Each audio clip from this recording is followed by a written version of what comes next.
This is Buddhadhamma, chapter uh, chapter 5, the law of kamma, page 410.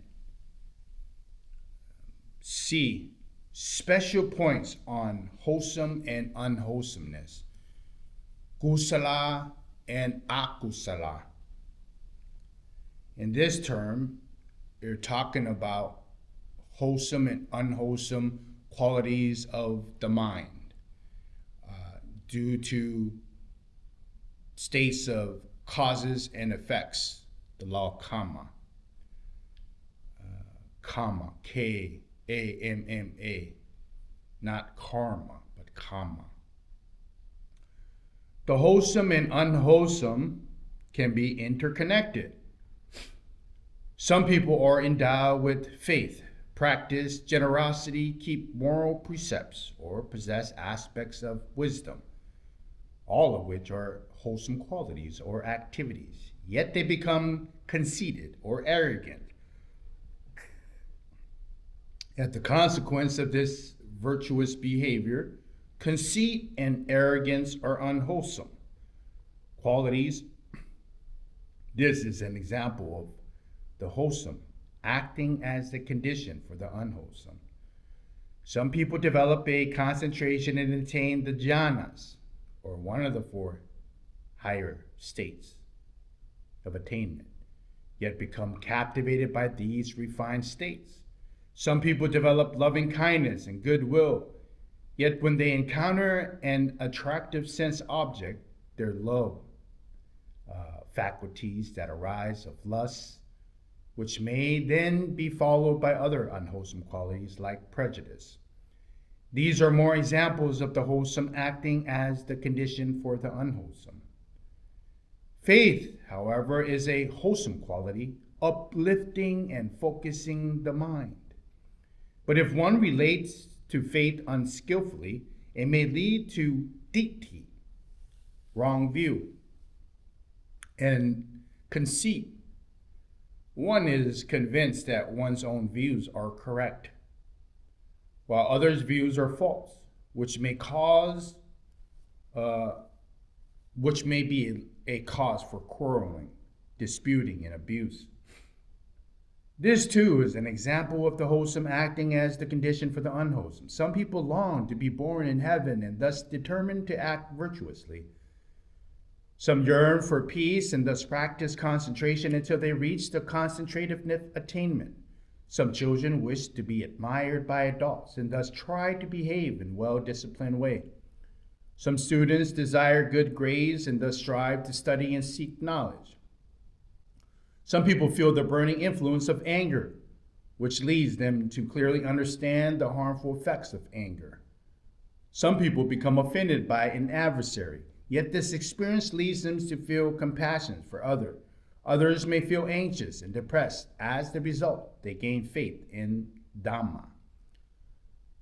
These are examples of the unwholesome acting as conditions for wholesome. A teenager is warned by his parents to take great care over whom he associates with, but he does not listen. Later, he is duped by a bad character into drug addiction. When he is aware of what is happening, he is both angry at himself and depressed. He understands his parents' warning and is deeply moved by their care for him. The wholesome conditioning the unwholesome conditioning the wholesome, which in turn takes him even more angry at himself. The wholesome conditioning the unwholesome. During this exchange between the wholesome and the unwholesome, kusala and akusala, when kusala qualities are present in the mind in a state of well-being, while when akusala qualities are present in the mind is impaired. The wholesome and the unwholesome, kusala, akusala, may alternate rapidly. And for this reason, it is important to distinguish between different mind moments. 2. Good and evil, and the wholesome and the unwholesome. In some cases, these two pairs of terms Punya and papa and kusala akusala can be used interchangeably, while in other cases they cannot. The distinction between these terms can thus cause confusion. Here only a brief explanation of these distinctions is given. In a literal sense, the term punya, merit or goodness, is defined in two ways: factors for purifying the underlying disposition of the mind, and the factors leading to the fruition of a meritorious state of existence. Other definition includes factors leading to holiness, and factors bringing one's wishes to fulfillment. The term bapa is literally defined as factors leading to the rounds of suffering, vata, dukkha, or factors leading to a bad destination, dukkati. Common definitions for bapa include filthy, indecent, wicked, evil, and base. Occasionally, bapa is used as qualifying adjective for the fruit of volitional action, vipaka. In this context, it means miserable and undesirable. Note that these definitions have been established by linguists and only reveal certain aspects of the meaning of these terms. It is essential to also understand their true meaning within the correct context of Dhamma teaching. In a broad sense, punya is equivalent to kusala, and papa is equivalent to akusala. Yet the actual application of these terms, punya and papa, are normally used in a more restrictive sense than kusala and akusala.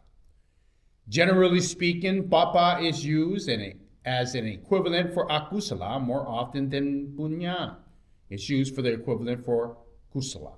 The reverse scenario, however, of akusala being used as an equivalent for punya is common.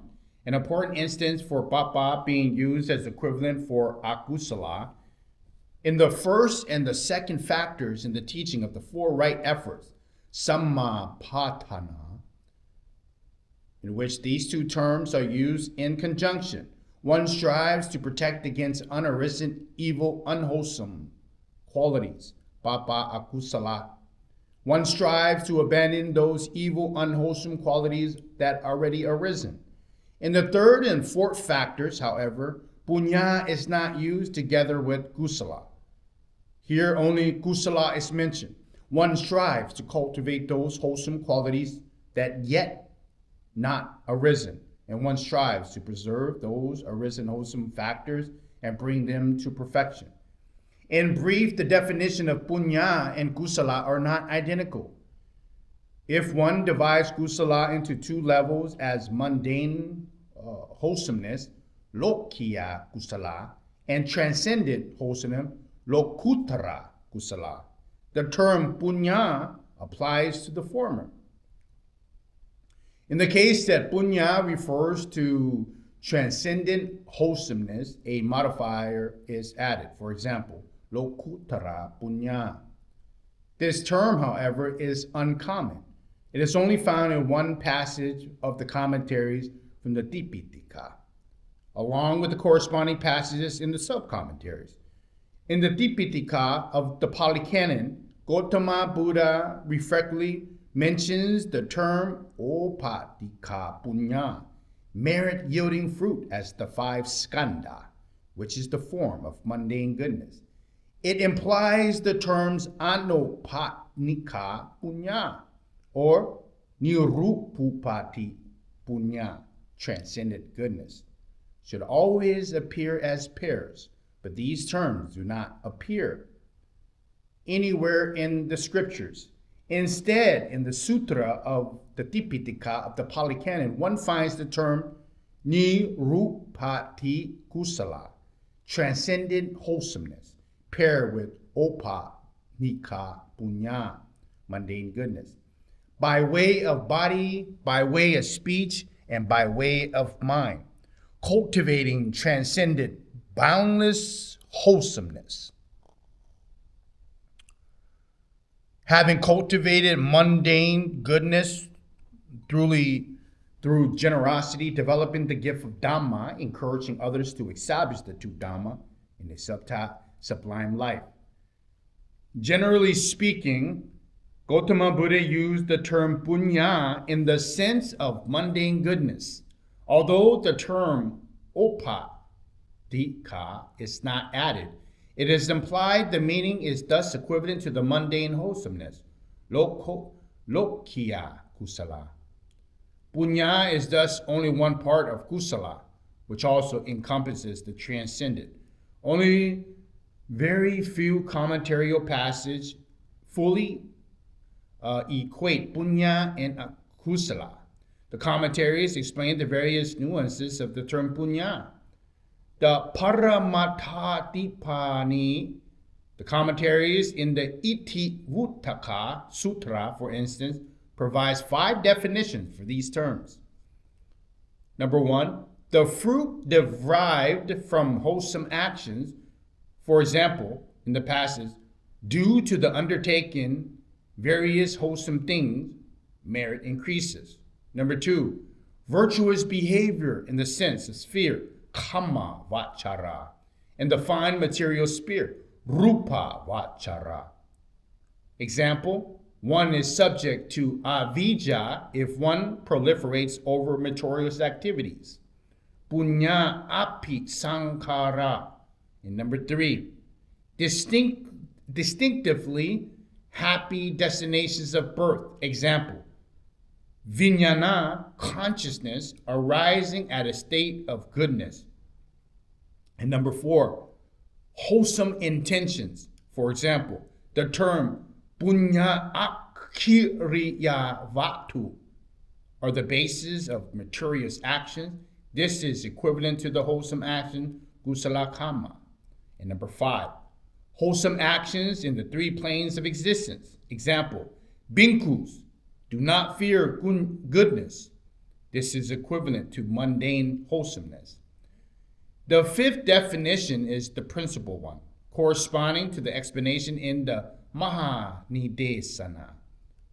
Whatever wholesome formation, kusala api sankhara, in the 3 states of being, dhatu, kamma dhatu, rupa dhatu, and arupa dhatu, is called goodness. All unwholesomeness is called non-goodness, apunya, papa, or evil. In some, goodness refers to mundane wholesomeness, kusala. And papa, evil, refers to the unwholesomeness, akusala. Kusala is divided into mundane and transcendent wholesomeness, while akusala is exclusively mundane. Both goodness and evil, punya and papa, refer to the mundane phenomenon. These definitions help to understand such phrases as free from good and evil, abandoning good and evil, arising above good and evil, which refer to the attributes of a arihat's mind. Note that such freedom from good and evil implies the freedom from the abandonment of mundane unwholesomeness. It does not mean the arihats have abandoned transcendent unwholesomeness. When the terms punya and kusala appeared in tandem, kusala takes on the definition of punya. Its meaning is thus narrowed, referring to mundane wholesomeness.